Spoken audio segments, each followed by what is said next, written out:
Hello and welcome to Podkinz. I'm Mike, and this is my co-host, Gennelle. Hi. Hey, Gennelle. How's it going? Pretty good. You? Sorry, you made me laugh with your intro. But yeah, no, I'm great. That's good. It's a good day today, I think. I think so.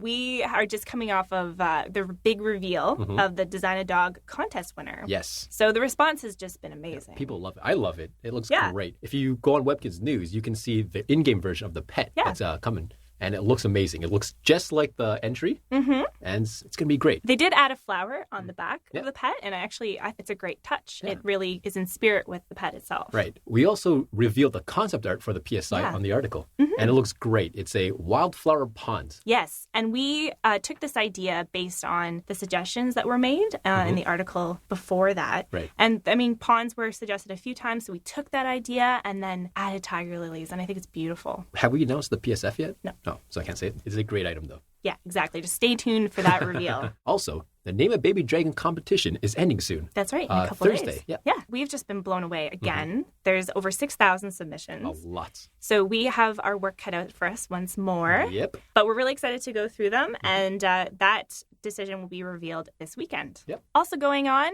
we have 2 more weeks left of the flower collection, and it's just been really fun to see how quickly people are doing this. Feel them so fast. Exactly. The moment the update comes out, someone's like, oh, look at all the prizes I got. How did you finish it already? Yes. Now, remember, you can get an extra flower every single day by going to webkinznews.com and clicking the floating flower.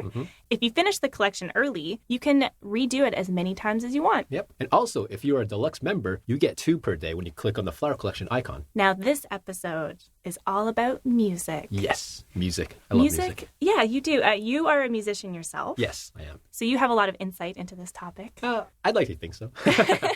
Yeah, Not definitely. really. But you were saying before that how important music is to any game. Yeah, I think music in a video game is one of the essential parts of the game. Like, I think it helps develop the story and the gameplay.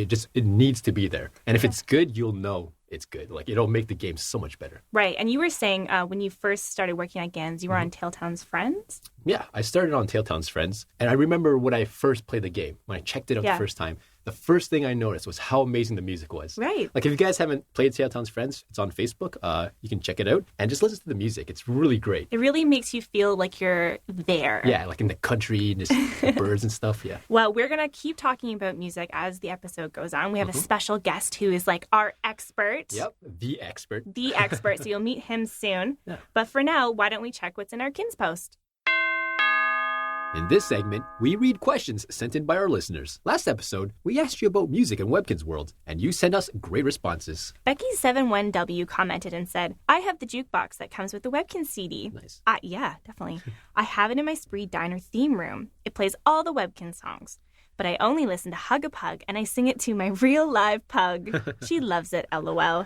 Actually, yeah, there was a Webkinz CD that was sold a few years ago, and it came with a feature code for a jukebox that plays all the Pet of the Month songs. Yeah. So I wonder how many listeners own that. I don't know how many we released in the world, but it seems pretty rare. Yeah, I think so. If you have one, if you're listening, let us know in the comments, because we're curious. We also asked what our listeners would write on their own songs, and Red Green said, I would write a song of all my Webkinz about them and how much I love them. That's nice. Yeah, that's nice. Shalta321 wrote, I love the Webkinz music videos. I think it would be cool if we had a contest for making a music video for the next Pet of the Month. The winner's video would go on Webkinz News. Thank you for making those videos. What do you think about that, Mike? I like that idea. Yeah. Like, we're already showcasing a bunch of videos. We are, that's right. So it'd be fun to have a competition and, pick a winner and then just showcase it for like a week or something. Maybe. Okay, keep your eyes peeled for that if we do it. Sam wrote in to ask, Hello, Podkinz. I've been playing Webkinz since I was 6. I am now 10. My favorite Webkinz song is Piggy Plum Pie. It's a classic. I like that one. I also have a question why Webkinz stopped making songs. Actually, we're going to get to that answer in our next segment, Meet a Ganzer, so stay tuned for that. And our last letter is from Olivia, who emailed to say, Dear Podkinz, my favorite Webkinz song is a tie between Caramel Soup, Scaredy Cat, and Go Go Googles. I even have the pets. I named my black cat after her song. My favorite song is Let It Go by Demi Lovato. Some people like the Indina Menzel version, but I like Demi Lovato. Seems like a lot of listeners are really passionate about music too. How about we learn more about music in Webkinz World? Sounds good. In this segment, we chat to a Ganz staff member about their job. Today, we're welcoming Christian, lead audio engineer here at Ganz. Hey, Christian. Hey, how's it going? Pretty good. We should mention right off the top, you're also the Podkinz producer. Yes. Yes, I am. So this is your sound booth that we're in, and this is your little area. This is my area. This is the sound area here at Webkinz Studios. That's right. Now, what do you do in a typical day? Typical day can involve anything from making music for some games that we put out, depending on the title. That it could be Webkinz, it could be Amazing World, it could be Tail Towns, or any of the Facebook sites that we have. So it can involve doing dialogue, recording from a script, sort of what we're doing right now. Yep. Also, a part of voiceover work is casting the voice. So let's say you get a new character in a certain site that you need to cast. You have to look at the character. You have to think about the personality of the character, and you got to figure out what voice would give this character life and what would best suit this character that's coming out. Right. Part of my job also entails creating sound effects. So whether it be for a game that's coming up for any of our sites that we produce, or it could be for animations, or a lot of the ads that we do, creating the music, the sound effects, and making things really magical, basically.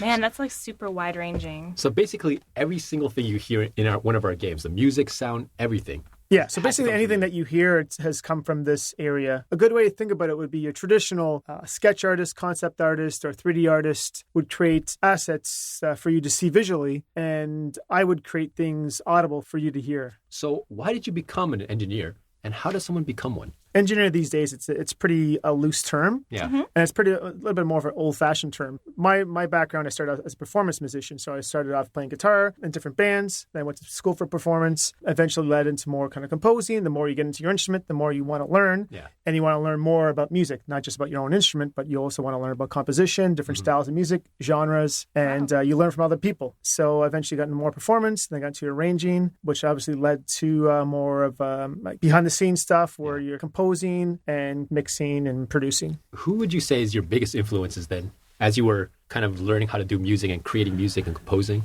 Because I came from a performance background. I think a lot of people come from performance background, eventually sort of morph into this career, is that when you learn instruments, you start off with maybe a certain style. So for example, like myself, I play guitar. A lot of guitar players start off playing kind of rock music. Yeah. I think you start off with a certain style of music, and then you sort of evolve from there. Like, okay, I learned rock music. I'm really happy with this. I want to challenge myself, and maybe I want to learn a different style. Or you meet other friends, other musicians, because music is so vast, is that you can meet people from different genres, and they influence you. I came from a rock background, slowly morphed into more of a kind of, let's say, a funk kind of thing, which eventually leads in sort of a jazz background, and then maybe even some classical. So you're always constantly challenging yourself and evolving yourself. So to answer your question about my influences, I think the biggest influence are the people that you meet, the people that you work with. You know, people in your life all come from different backgrounds, different influences of their own. When you meet them, their influences rub off on your influences, and you sort of just develop yourself more and more as an artist. So I think the biggest and most important thing is just learning from other people. Now, let's talk a little bit about the famous Pet of the Month videos from a couple years ago. You were talking just now about the kind of vast range of genres that you've been able to work in your career. What was the process like creating those videos? So the founder of Webkinz is actually a very big musician. He's really into music, and he has a very creative side. He actually studied music himself, so we had actually a lot of common, and you came to me and said we should start doing these monthly music videos. Yeah. What I was presented with, he had lyrics, he had an idea, like he'd rough out a song on his guitar. I would record him, or he would record himself, and he would send it to me, and basically my job as producer, my job was basically to figure out how I can present it as a Pet of the Month video, and find a genre that's going to suit it, maybe suit sort of the pet, and I can just basically arrange it. Make it come alive. Exactly, make it come alive. Basically, like an artist is given a sketch, and then I guess an animator has to make that sketch come alive. Exactly. It's the same idea. Those music videos are great. The music is super cool. Like my favorite one, I think, would be the 9 Lives one. Me too. 9 Lives. That's a lot of favorites, I think. It's so it's like, beautiful. It really grabs is. your heart. Yeah. So which one's your favorite? Or which song did you have the most fun in creating? Hug a Pug was pretty fun. It was really cool aspects as a musician and producer. You sort of do these things that maybe not everybody knows that's in there, but you know that you did it. And it's very creative sort of ideas that you can present, and it's still fun and high energy. That was like one of the first more dancier songs, and it was just fun. Like working with the vocalists at that time too, it was really fun working with them. So that's a big thing, the interaction with people. They sort of give life to the song as well when they sing into it or they rap in it or anything else like that. Yeah. Now, is there a reason that you stopped doing the Pet of the Month videos? I know a lot of our fans want to know. Yeah.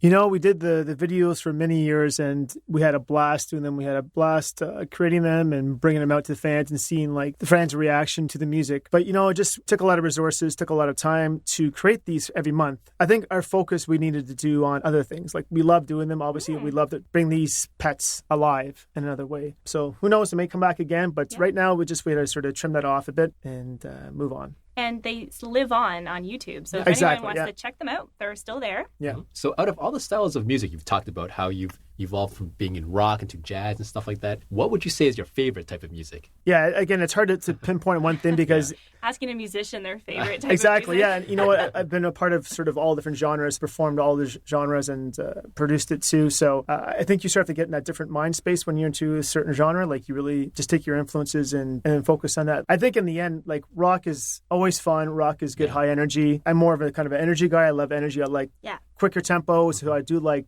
dancer stuff. I do like the rockier stuff. Again, just as more edge, as more attitude and stuff like that, which I enjoy. Now, here's another question for you. Okay. What's your favorite podcast? Podkinz, obviously. Way to set him up, Gennelle. You knocked it out of the park. Yes. Best answer ever. So thanks a lot for being with us, Christian. Yeah. Good hanging out on this side of the booth as opposed to the other side. It was really fun. Yeah, so I learned a lot. And I'm sure our listeners learned a lot of stuff as well. They were really curious about the Pet of the Month videos and stuff. And hopefully they took away a lot from it. Cool. I hope everybody enjoyed them. I had a blast making them. Awesome. I love that music has been such a big part of Webkinz World right from the beginning. Yeah, that's right. And if any listeners decide that they want to create their own Webkinz music and post it on YouTube, leave us a link in the comments below and we'll check it out. In our next episode, however, we're going to be looking at another integral part of Webkinz World, clothing. Yep. We've had quite a few requests to talk about clothing, the clothing recipes, and the clothing machine. What do you look for when you're clothes shopping for your pet? Color, maybe style? Maybe you look for super unique items. Do you look forward to the seasonal clothing that comes out 4 times a year? What's the toughest clothing recipe you've ever made? Let us know in the comments or send us an email at podkinz@gans.com. Thanks for listening, and we'll see you next time.